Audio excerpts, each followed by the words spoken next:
Tonight's speaker is Gyan, who is the Dayton Stockton Professor of History here at Princeton University. He's been educated both in India and in the United States. And in India, he received an honors bachelor's degree from the University of Delhi and an MA in history from Nehru University. And his PhD in history was from the University of Pennsylvania. He specializes in the history of modern India.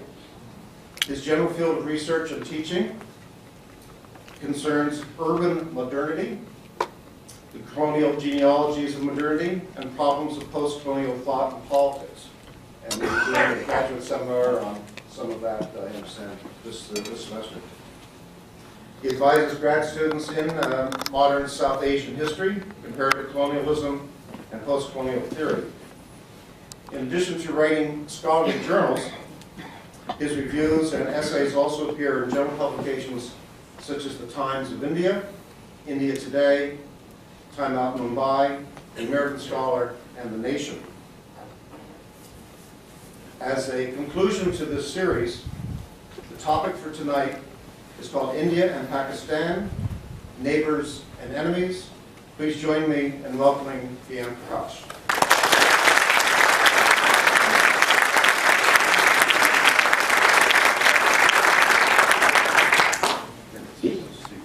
Yeah, I hope you can hear me. Yes. Mark mentioned that I was in Mumbai last year in 2008. I also happened to be in Mumbai in 2005 when the floods nearly deluged the entire city. I also happened to be there in 2006 when the terrorist attack came, and then of course 2008. I'm pretty sure I had nothing to do with all this. But it just so happened that every time I was there, the city was going through some dystopic experience. Thank you all for coming here. And India and Pakistan is a subject that, you know, most Indians love to talk about. I do most Pakistanis. And in fact, there's a kind of a mutual obsession about each other's countries. And if you've been following the news lately, you would have followed that one of the problems that the American policymakers have had in Pakistan is to get them to turn their attention from the east, that is India, to the west, that is Afghanistan. And as the Americans have been trying to get Pakistanis to turn their attention to Afghanistan, it's also raised hackles in India, because the Indians now worry that the Americans are paying too much attention to Pakistan and what all this means to India. Now, the geopolitical or strategic angle of this rivalry is fairly obvious, and I'll get to it a little bit later. But there's more to it. As I said, India and Pakistan seem kind of obsessed with each other. They often see themselves and see the world around them through each other. What is the reason behind this kind of obsession? And you can see this, for example, when India and Pakistan play cricket matches. It's the most watched event in India and in Pakistan. Even though Indians would dearly love to beat Pakistan in cricket matches, they would love nothing better than to see Pakistan play cricket matches with India. The whole country goes nuts. And if you watch Bollywood films dealing with Pakistan, there's always a kind of a romantic angle to those Bollywood films, where you would have often the storyline, an Indian boy falls in love with a Pakistani girl who somehow strays across the border, falls in love with an Indian boy.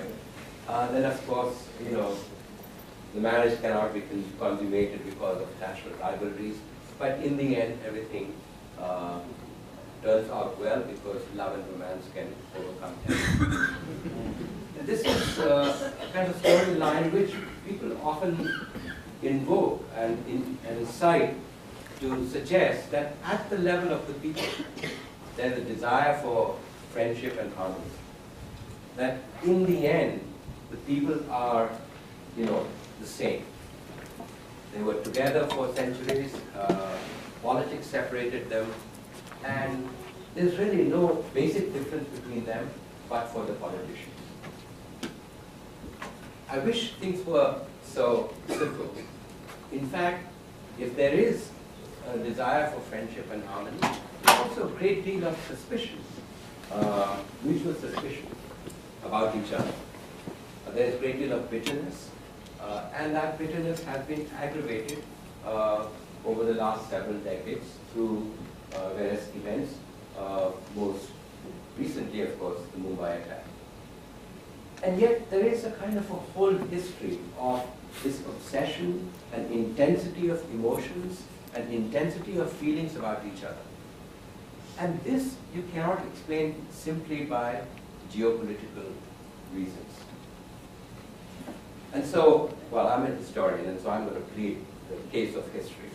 And what I'm going to try and suggest today, that there are four main reasons, four main historical reasons why there is this mutual obsession between India and Pakistan.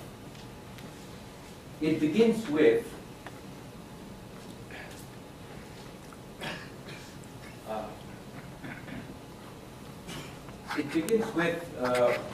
British India.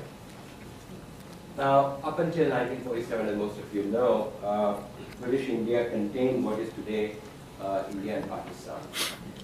And when the partition occurred in 1947, for most Indians, it was an equivalent of cutting off one's limb. Because their idea was India had been a nation for centuries, and that in 1947, one limb was cut off and turned into Pakistan. Now that's one narrative, that's one Indian national narrative. The Pakistani narrative is diametrically opposite. And that is, 1947 was the moment of freedom. 1947 was when Pakistan came unto its own. So they don't regret 1947, whereas from Indian nationalist point of view, 1947, if it's a moment of freedom for British colonial rule, it is also a moment of tragedy. It's when India lost its limb. Now, these two diametrically kind of opposite narratives have their basis in the anti-colonial nationalist movement that emerged in India, particularly in the 1920s. Up until the arrival of Gandhi from South Africa to India in 1918, and then his assumption of the leadership of the Indian nationalist movement, the anti-colonial struggle was largely led by the premier nationalist party, Indian National Congress, which until then had largely been a kind of a talking shop of lawyers. Most of them were Western educated lawyers. Many of them had been educated in Britain. And they came back and they started making various kinds of demands, nationalist demands to the British rule. And their model of politics was basically Westminster politics, which was you write well-reasoned petitions, you argue your case, and the British, being very reasonable people, will concede your demands, seeing reason in your demands. Of course, the British didn't turn out to be so reasonable. And when Gandhi came back to India from South Africa in 1918 and assumed the leadership of the national movement, one thing that he did was to turn the Congress into a mass nationalist party. From being an elite shop of lawyers and journalists, it became a mass political party which anyone could join by paying a small membership fee. Now, the significance of this act was far-reaching, because up until then, the idea behind democracy had been that you have to be educated, you have to be cultivated in order to become a citizen and a participant in democracy. With one stroke of pen, Gandhi changed all that. And for him, it was no longer necessary to be educated. It was no longer necessary to be cultivated in order to be a full participant in a democratic setup. And so the peasants, the literate peasants, would also be members of a nationalist political scene. Now, the moment this happened, it changed the political movement and political structure in India dramatically. As I mentioned, Indian National Congress had been the premier nationalist party. But there was also another party, the Muslim League.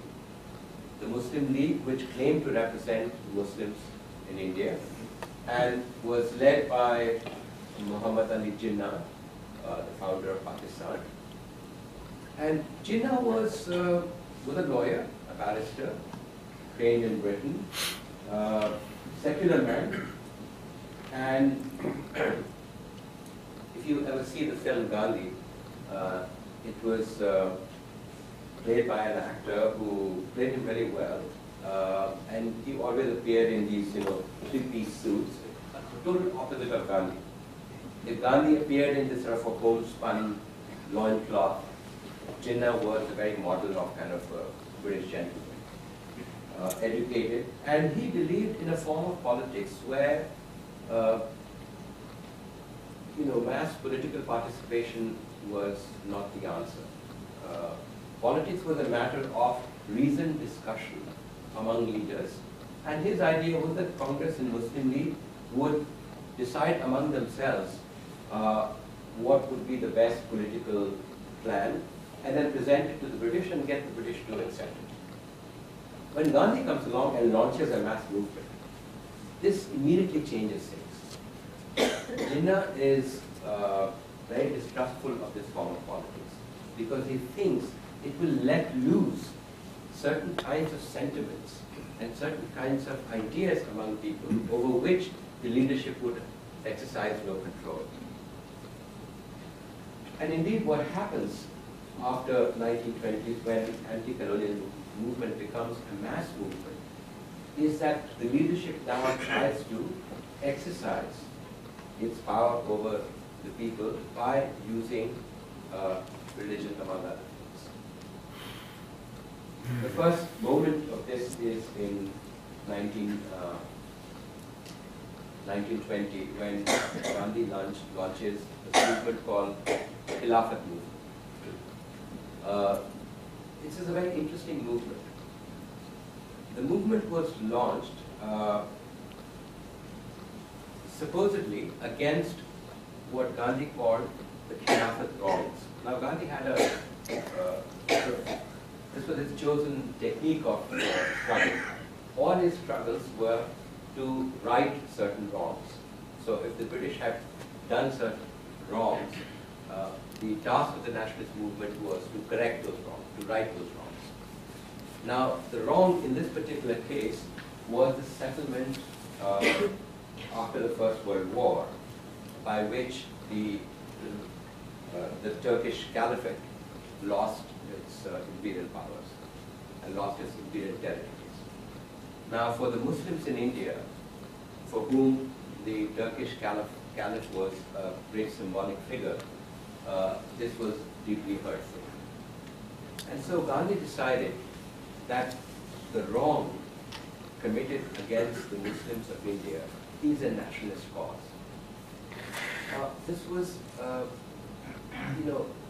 this is actually unthinkable today. Something like this would happen. Because the idea behind any nationalism is that the national home is a kind of a sacred land. That one fights for one's national home. And here, Gandhi was launching a nationalist movement on the basis of not kind of a national home, but extraterritorial loyalty. At least that is how Hindus saw it. Hindus saw Gandhi's movement as a kind of capitulation to Muslims. That for Muslims, the Holy Land was not India, but Turkey. And here was Gandhi launching a nationalist movement on behalf of India, citing the extraterritorial loyalty of the Muslims. Now, there were two opinions about this. some people thought this was an illegitimate use of religion in politics. And then, there was a kind of slippery slope argument that once you begin this, you don't know how to do that. And this is the beginning of, insertion of religion in politics, and everything will go bad. That was one view. Another view was that this was far-sighted, that what Gandhi was trying to do was to take the opinion of the minority, the Muslim minority, and insert that into the very being of the nation. And that in this sense, it was reaching out of the kind that, was unthinkable then and would be very unthinkable any time later on. But what happened was, well, there was a revolution in Turkey itself, and as Ataturk came to power, the whole sort of caliphate issue became moot. And in India, after 1922, the nationalist movement gradually moved into two rival camps.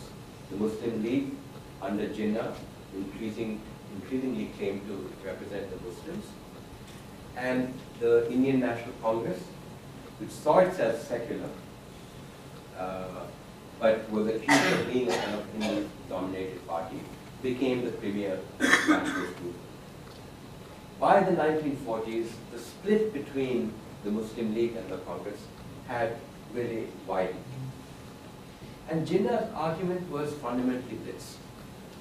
Jinnah's argument was, the Muslims may be a minority, a demographic minority, but minority did not mean that they should be politically unequal, that they should not be minor. They should not be a minor part of the nation. So really the challenge was, how do you accommodate a minority into a nation, conceding that they are a demographic minority, and yet give them political equality? The way kind of politics moved in the 40s, I can't go into the details, but the way in which the politics moved, people came to the conclusion that if you were a nation, you needed a nation state that represented you directly. That each nation required a nation state to represent itself. And so if the Muslims constituted a nation, they needed a separate nation state. And Indians or Indian National Congress didn't claim to represent only Hindus, but saw itself as a kind of a secular nation. They thought India as a nation required a separate nation state. And so the split happened in 1947, because the British didn't help. And when the partition did occur in 1947, it occurred with unspeakable butchery and carnage. Estimates vary. They vary from about 500,000 to 1 million people lost their lives. 15 million people crossed borders, either from India to Pakistan or Pakistan to India. The experience of the partition was so searing that for decades to come, this has become one of the kind of great irritants in the relationship between India and Pakistan. Even people who didn't directly experience the partition, they've heard about it from their parents, grandparents, and so on, and they've formed opinions about each other, which is very difficult to overcome. Historians writing about the partition actually haven't done a very good job. Historians tend to focus more on high-level negotiations that took place between the political leaders, the involvement of Mountbatten, what went wrong, and so on. But they haven't actually done a very good job of actually dealing with the experience of partition, the experience of violence, and the experience of this mass movement across borders. The people who've actually done a very good job about it, are writers. and none better than a writer that I always plug, a writer and food too, called Sadat Hassan Manto. Manto is a great short story writer who wrote in Urdu, lived in Bombay for most of his kind of adult life, and wrote some great partition short stories. Most of them are available in translation. And Manto was in Bombay during the 1940s. He wrote short stories, he wrote screenplays for films, and in 1947, when a lot of Muslims were leaving India for Pakistan, he initiated the leave. Later on, he wrote a series of short stories and reminiscences about his time in Bombay. And he mentions one story which is quite telling. He tells the story of his friendship with a film star called Shyam, who was a big star in the 40s, who was a Hindu. And they lived a very kind of bohemian life in the film world, you know, they drank and, you know, went to parties, and Shyam, he writes about Shyam, that, you know, he was always falling in love with one woman or the other. One day he was in love with one star, and the next day he was in love with another star. He writes very fondly about Shyam. And then he mentions this one incident, that one day they were sitting with some friends, and some refugees from, Hindu refugees, who had fled from, which was now Pakistan, into India, told them some harrowing stories of carnage, killing, butchery, and so on. And Manto writes that I could see that Shyam was deeply affected by it. So later on, he asked his friend, Shyam, he said, well, when you were listening to that, to those stories, what did you feel like? Did you feel like killing me because I'm a Muslim? And he says, Shyam reported, he said, well, at that moment I did, but not now. Manto says, when I heard that, at that particular moment, I wanted to kill him, but not now. And he says, you know, the partition violence was part of this then and now. That people at that moment, people who were neighbors, didn't think twice about killing their neighbors. You know, there's a great kind of myth about the partition violence, that the people were innocent and that they were just egged on by the politicians. And in that moment of frenzy, they killed other people. No, that's not the case.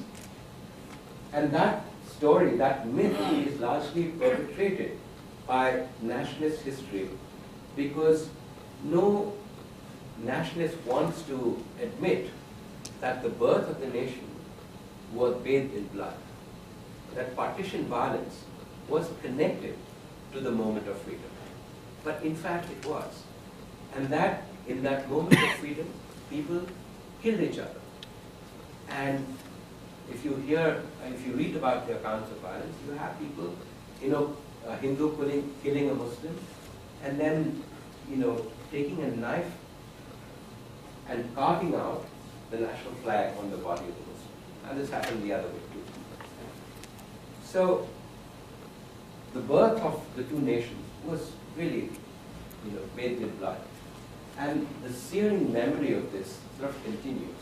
And people who have done kind of oral histories of that experience, they testify that the memory kind of lingers.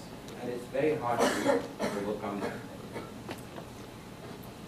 And as I said, Manto is one of the great short story writers who wrote about this. And finally, in 1948, he felt that he could no longer live in India, and he moved to Pakistan. He moved to Pakistan, but you know, he was a writer. And he was a writer who liked to drink and fell into alcoholism. The atmosphere of Pakistan didn't quite suit his sentiments, and he died in 1956. And before he died, he wrote an epitaph for himself. And in his epitaph he wrote, "Here lies the body of Sadat Hasan Manto, under tons of earth, the body of a man, a great short storyteller, greater than Allah." Now, you can't imagine anyone writing that today. But he did, and I really highly recommend his story. If I had time, I would tell you many of his short stories that he wrote. They are very pithy. He's a master of the craft. And in 5 or 6 pages, he tells you such pithy, pungent stories that, you know, I would take 300 pages to tell you. So there's this memory of partition that is there, always hanging as a shadow over the people of India and Pakistan. And anything that's happened since 1947, the memory of partition always has a place. The second is, of course, Kashmir.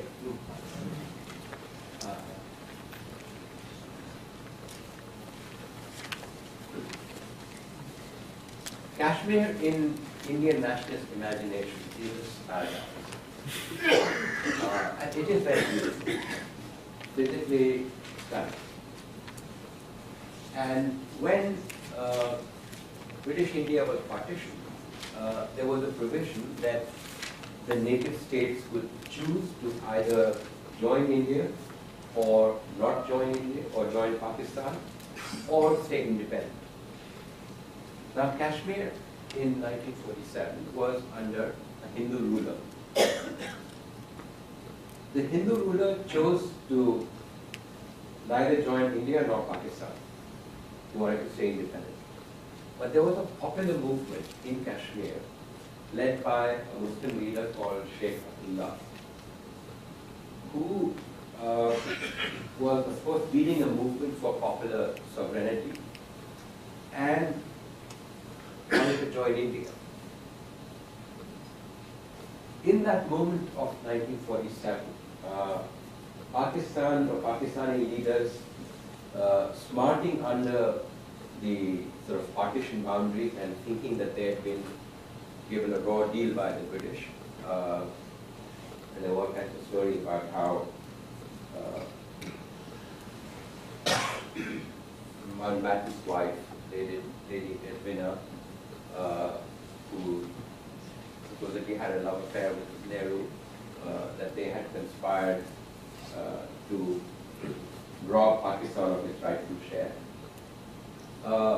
So there were all these kind of myths, and this is, by the way, this is an integral part of India-Pakistan relationship. The presence and constant retelling of these myths. Whether they're true or not, it really doesn't matter. But people believe in that. Anyway, so the Pakistanis believed that particularly Kashmir, which had a Muslim majority population, should have rightfully gone to Pakistan. And so in 1947, there was an incursion of Pakistani forces into Kashmir. Pakistan claimed it was an insurgency by the local people, but you know, all subsequent reports showed very clearly it was Pakistani servicemen dressed as locals who invaded Pakistan, invaded Kashmir. under this threat, the Hindu ruler decided to join India and sign a letter of accession with the Indian government and expressing his wish to join the Union of India. Sheikh Abdullah, who was a popular leader, also went along with it. And from that time onwards, India has claimed Kashmir to be part of India, legally part of India, because of this letter of accession that was signed both by the ruler of Kashmir and agreed upon by Sheikh Abdullah, who was a popular leader. Pakistan, on the other hand, has always argued that Kashmir should have been part of Pakistan. Now, the legal arguments, are kind of a tangle. India went to the United Nations in 1948, complaining against Pakistani incursion, and the United Nations ruled that the Pakistani forces should withdraw and that India should hold a plebiscite in Kashmir to gauge public opinion, whether they wanted to be with Pakistan or India or stay with them. It so happened the Pakistani forces never withdrew. Indians never permitted a plebiscite, and so the tangle remains and the conflict remains, and India and Pakistan have fought several wars, 1965, 1971, another proxy war, and depending on how you count wars, they've fought 3 or 4 wars since 1948. 1948 was the first chapter in the Kashmir battle. The next was in 1965 when India and Pakistan fought a war over Kashmir. But the real aggravation of the problem occurred in 1989. And that happened not because of Pakistani invasion, but because there was an indigenous insurgency that erupted in 1989. And that indigenous insurgency was largely in response to repeated interference by the New Delhi government in the affairs of Kashmir. Local governments which were elected were not allowed to function unless they were in alliance with the Congress party. Elections were often rigged. And finally, all this sort of came to a head in 1989 and a kind of local insurgency erupted. This, of course, also coincided with certain things that were happening in Pakistan at this time. And I'll get to that later on. So just keep in mind, in addition to the partition, Kashmir has another issue that figures in the relationship with India. My Pakistani friends tell me that in Pakistan, growing up, every night on television, late night, there would always be a news report, whether true or not. But he said it was something that they used to always wait for. And that news report would be, today, our Kashmiri freedom-loving people killed 20 Indian invaders. And the name would, and the number would be 20 one day, 25 next day, 30 next day. And they would wait to see how many people were killed, how many Indians were killed. So on both sides, Kashmir has been a kind of issue that keeps people riled up. The third factor has to do with what I call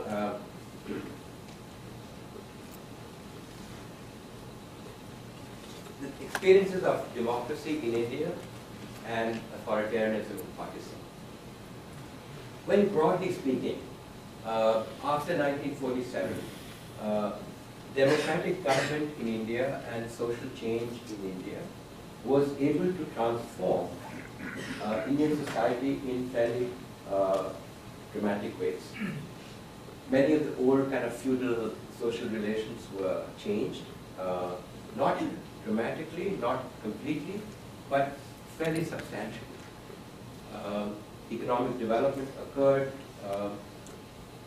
but most of all, what democracy permitted was articulation of demands by a variety of different social groups. Every election led to, formation of popular governments, and it led to the articulation of demands really by, the poorer strata of people. People of lower caste got representation. And along the way, another thing that also happened through democracy was the rise of Hindu nationalism. Hindu nationalism had always been there through the British period and in the immediate post-independence period, but it was in the late 80s and early 90s that Hindu nationalism in India became really powerful. And the party leading it was a party called Bharatiya Janata Party, or BJP. BJP became the kind of spearhead of Hindu nationalism. And the argument for Hindu nationalism was that India is basically a Hindu country, and its national ethos should represent its Hindu majority. And it accused the Congress party and Indian government of being pseudo-secularists. And by pseudo-secularists, they meant that Indian government was appeasing the minorities. It was appeasing the Muslims in order to stay in power. And that what India needed was really a kind of a Hindu state. And in order to fight for its sort of campaign to make India Hindu, it seized on a site in North India where there was a 16th century mosque. This mosque was called Babri Masjid. And there had been a kind of a dispute about this mosque since 1947. The Hindu argument was that this mosque stood at a site where the mythical Lord Rama of the epic Ramayana was born.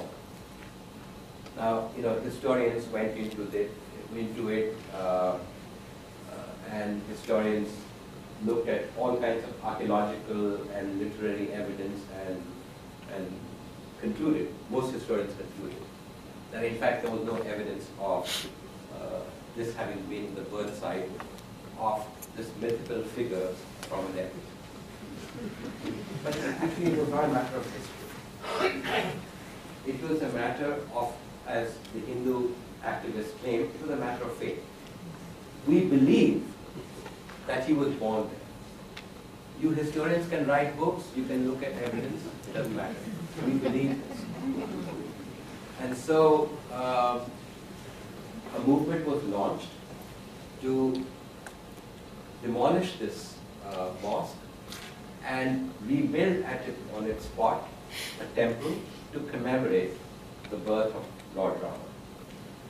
And BJP kind of spearheaded this movement. The movement, its iconography and its method were quite interesting.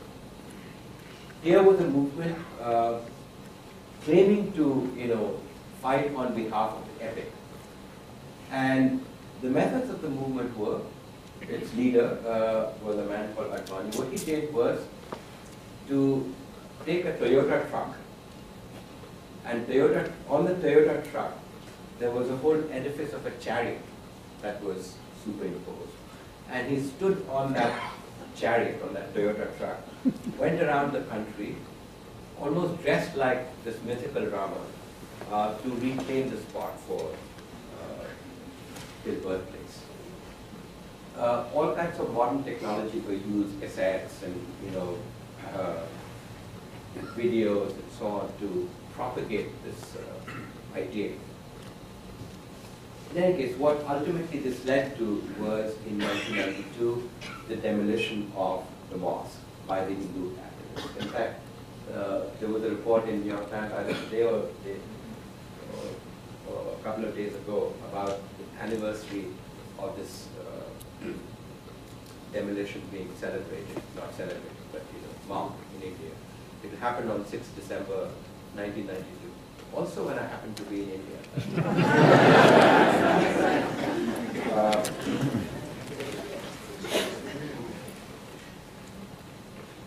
The demolition was then followed by Hindu-Muslim riots. The most violent one and the one which victimized a lot of people, particularly Muslims, happened in Mumbai in 1992, 1993. So on the Indian side, there's this kind of rise of Hindu nationalism. And in retaliation, finally after 1992, you have in India the emergence among Muslims, what is now called kind of jihadi Islam. That is, a sentiment grows among Indian Muslims, or a section among Indian Muslims after 1992, that democratic means are no longer adequate to protect our interests. Because Hindu activists have actually taken extra-legal means to attack us. And that we also must organize, that we must also adopt extra-legal means to protect our interests.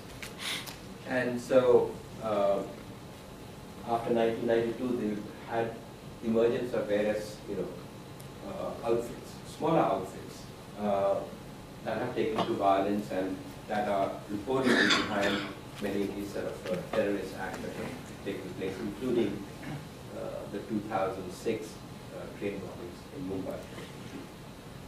That was on the Indian side. On the Pakistani side, and most of you know, democracy had a very short-lived experience in Pakistan. For most of the 50s and the 60s, it was ruled by the military. Finally, after 1971 war with India, in which Pakistan lost in East Pakistan and Bangladesh was formed, democracy was finally established, and Zulfikar Bhutto became the Prime Minister of Pakistan. He was deposed in 1977 by General Zia-ul Haq, and 2 years later, 3 years later, Bhutto was executed by Zia.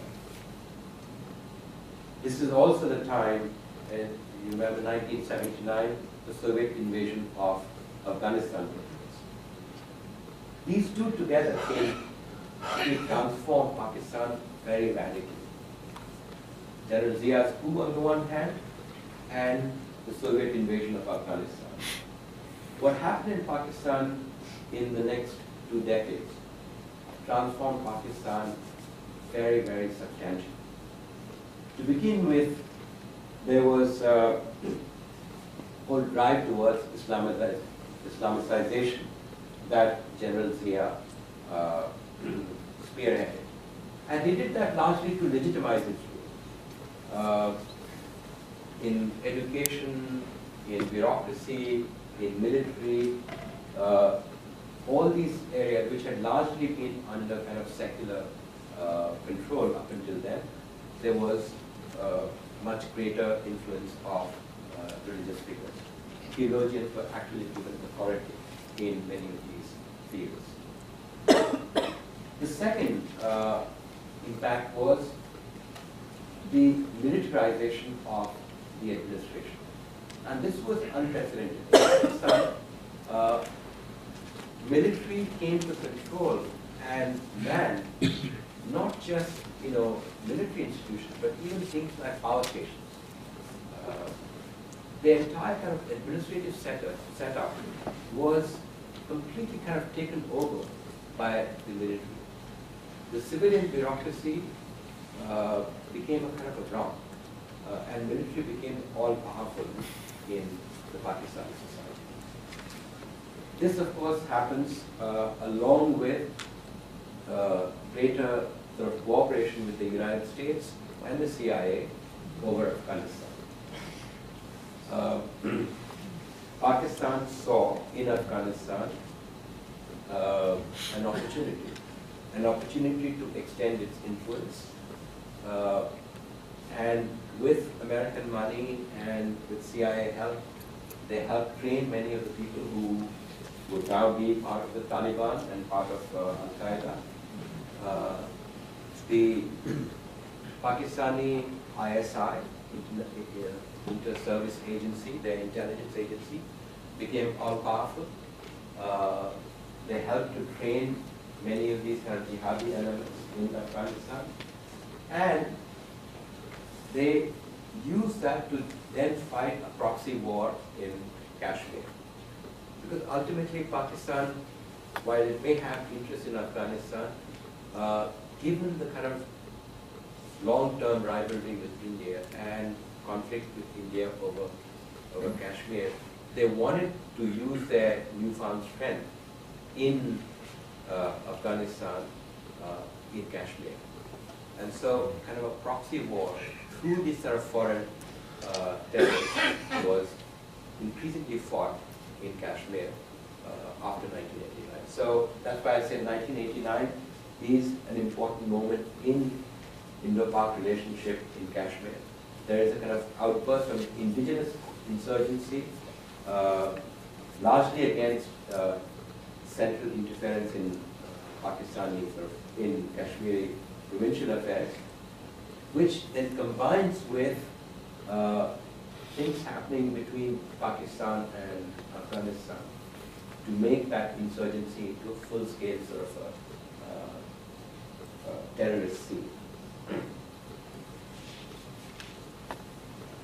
In Pakistan itself, the final part of this sort of transformation that happens is what some historians have called the growth of a Kalashnikov culture, which is connected with the drug trade. Now, a lot of the sort of the fight against the Soviets in Afghanistan is fought through the cultivation of opium and drug trade. And that drug trade ultimately reaches Pakistan. And Karachi becomes really the home of this kind of a Kalashnikov culture. People have estimated that by the early 90s, there are about 20 million Kalashnikov rifles in Pakistan. Just imagine what the impact of this kind of armament or availability of this kind of armament would do to a society. So you already have a kind of militarization of the Pakistani society through General Zia. You have more and more sort of Islamic influence, and then you have drug trade and the inflow of Kalashnikovs in Pakistan. It completely breaks apart the Pakistani society. And so it's not surprising that everyone is having so much trouble in figuring out what to do in Pakistan, because the entire society is fragmented. And then finally, the next part of the final part of this puzzle is the globalization of the regional economy. We could say that up until early 90s, the conflict between India and Pakistan was largely kind of regional. And it had to do with their kind of long history together. That it was centered around Kashmir. That Kashmir was the central part of their conflict. But after the early 90s, this becomes part of a much larger struggle, because the actors are now no longer confined or only inspired by local reasons. The presence of foreign fighters, for example, a lot of Arab fighters who become now part of the tangle. With that, what happens is that the conflict in Kashmir, or conflict with India, becomes part of a much kind of a larger global struggle of jihadi Islam against its enemies. And so, by the time the Mumbai attacks happened in 2008, it's not surprising that it was seen now part of a much larger kind of struggle, and which had, of course, a lot to do with the Iraq War, which also helped to globalize something regional and local to a much bigger theater. And people who participated in attacks against India, inspired by Pakistan, were not only inspired by the struggles of, let's say, Kashmir. They were inspired by a much kind of a larger vision of jihadi Islam. And this is what I would call the kind of globalization of conflict. I think I'll stop there. If you have any questions.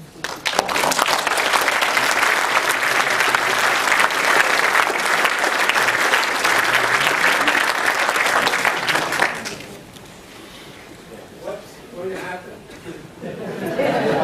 What's going to happen next? What's going to happen next? Who knows? But, I mean, in Pakistan at the moment, there's, it's standing on a precipice, and it really depends on if the government over there is able to survive. I mean, there is a kind of a big sort of internal conflict going on between the president, who is widely disliked and is incompetent, doesn't have a very good reputation, versus the military. And to what extent the military in Pakistan will play along with what the United States wants, and to what extent it sees playing along with the United States hurts them against India. So, there's a kind of a delicate dance that everyone will have to do over here. And if everyone, plays according to some kind of regional choreography, maybe things won't fall apart. But many of the kind of people who know Pakistan well and write on Pakistan, they are deeply pessimistic about what's going to go on. Was Benazir Bhutto's death in a way to keep the dance step the same? Was Benazir Bhutto's assassination in any way to keep things, the status quo in place? Benazir Bhutto, when she was in power, she wasn't any different from any of the other Pakistani leaders. I mean, she sang a different tune when she was out of power, and claimed to be kind of a Democrat, and claimed to have always been suspicious of the military. But when she was in power, she was no different. I mean, her assassination, I don't want to say something, chickens coming home to roost, but in a way, when she was in power, she was as cozy with these people as, Zia had been, although, Zia had been responsible for her father's death. But it was almost as once these people came to power, or Nawaz Sharif, once they came to power, everything that's said, all the kind of nice sounds they made, they sort of went out. And Benazir Bhutto, she was extremely canning. And in fact, when she came to the United States, she knew what Americans like to hear. And she said all the right things. And I mean, sometimes I'm amazed at how gullible the American press is. Someone who says, she went to Wellesley and she went to Harvard and she was to Oxford, and next thing she can do anything she wants. And Benazir knew that very well. So, thank you, Professor, for a very interesting talk. You seem to have downplayed a bit the religious factor. You downplayed the religious factor. religious factor. And I still don't fully understand why with the partition in 1947, there were up to 1 million people killed in that conflict. Could you go into that a little bit more? No, I mean, the battle in 1947 was not over religion. I mean, they were not fighting over the right to practice one's faith. It was really, what did it mean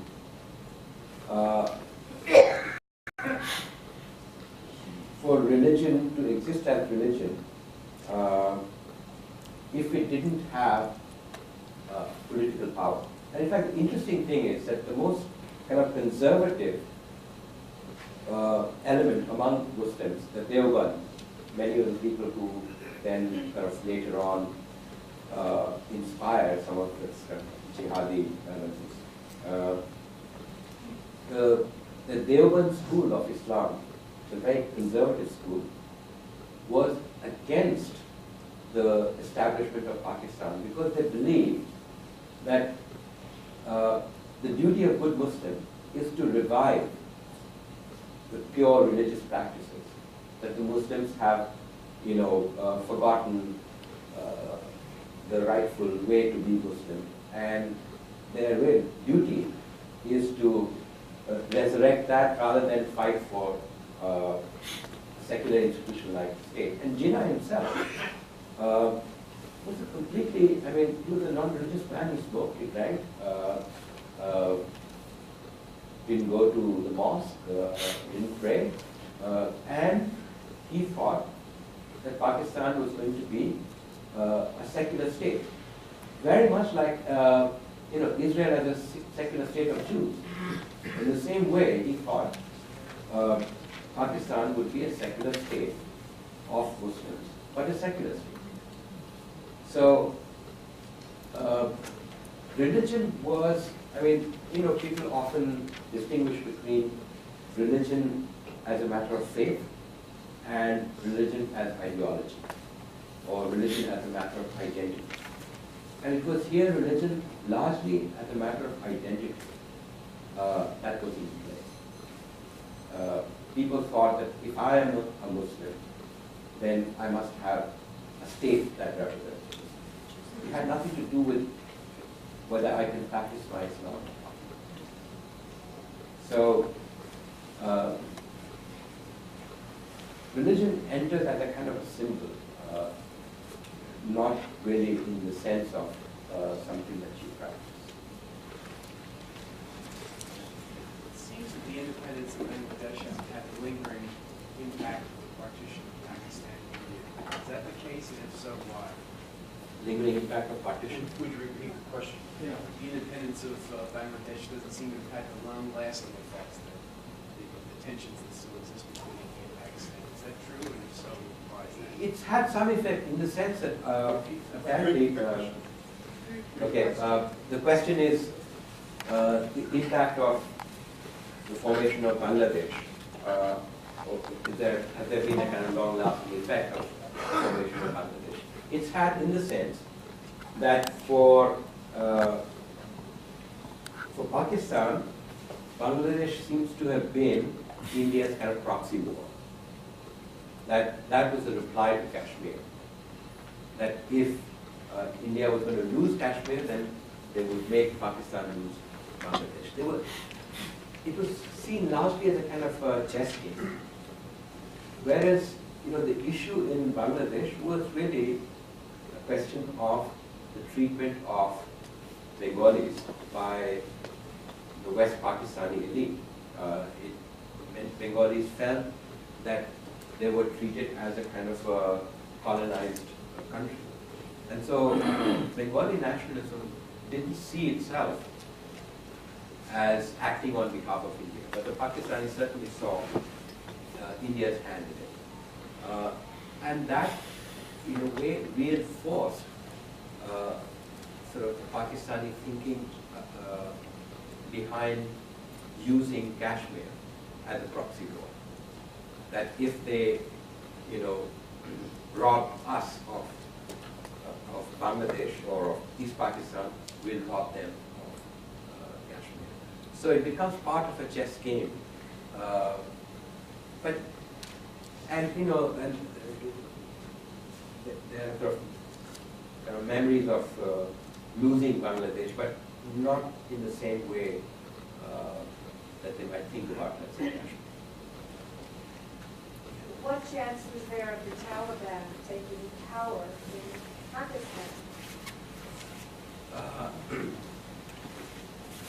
The Taliban is strong enough to kind of make trouble, but not powerful enough to actually take over Pakistan. I mean, don't forget, the Pakistani military is very powerful.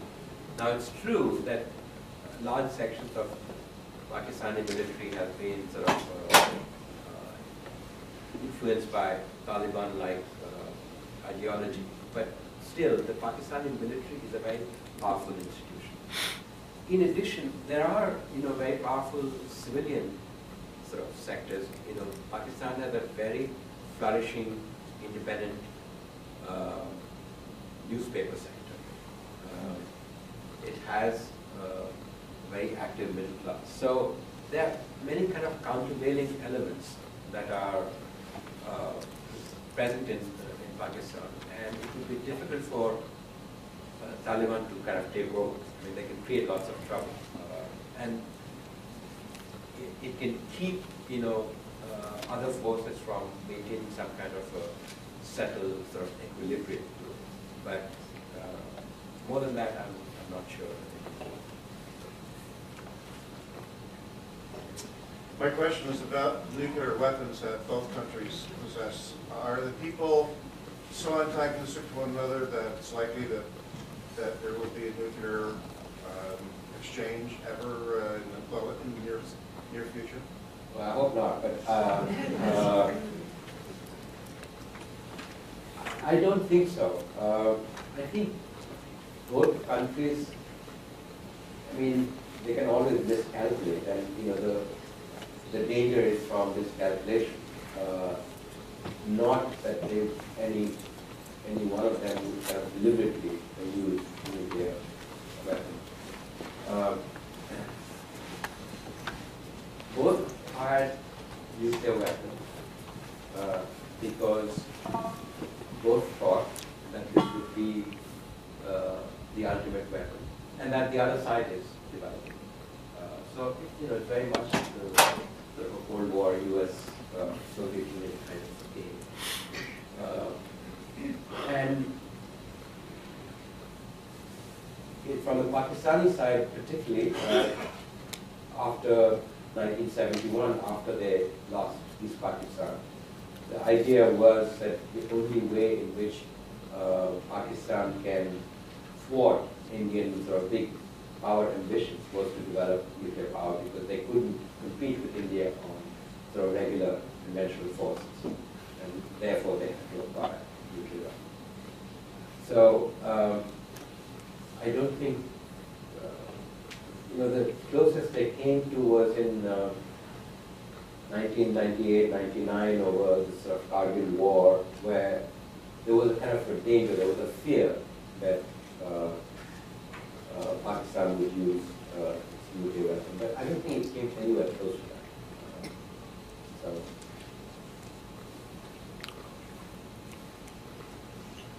Is there any way India can help in sort of defusing the situation? You say that Is there again? any way India can help in defusing the situation in Pakistan? Or persuading the Pakistanis that they're not so much of a threat? The only way in which it can diffuse it is not sort of try and take advantage of the fact that Pakistan is engaged on its western borders. And if it shows signs of, such as, for example, pulling back its troops. And in fact, recently in the newspaper, there has been some report that India is pulling back some troops from Kashmir. Now, if it does that, that might help matters, because that was the greatest fear that the Pakistanis have, that the Indians would use this to exploit the Pakistani preoccupation on the western side, and not make any sort of adventurous statements. I mean, one of the things that happened after the Mumbai attacks in 2008, I mean, immediately there was, sort of regular Pakistan bashing on television and newspapers. And people immediately jumped to the conclusion that not only was this, perpetrated by people from Pakistan, that somehow the Pakistani government had been directly involved and had, engineered this. And on television, then it was something like, Fox News. It was so, jingoistic. Luckily, all its attempt to create a kind of political atmosphere which would force the government to, take some actions under the kind of doctrine of hot pursuit didn't work. And the interesting thing was when the elections were held in May 2009, BJP's attempt to use it like kind of war on terror and to make it into kind of a national security sort of election actually failed. So actually that was positive. One more question. What do you see as the ramifications of the revelations today about the American involvement in his Pakistan? What do you see as the ramifications of the revelations of the American involvement in his ties in Pakistan? Ramifications in Pakistan or Well, everywhere. Well, in Pakistan it doesn't help. I mean, even today in the newspaper, there was a report that the Americans have been very careful. And even Obama's speech didn't say very much about what they want the Pakistanis to do. All this is sort of behind the scenes. Because at the popular level, Pakistanis don't want to see themselves as acting on behalf of America.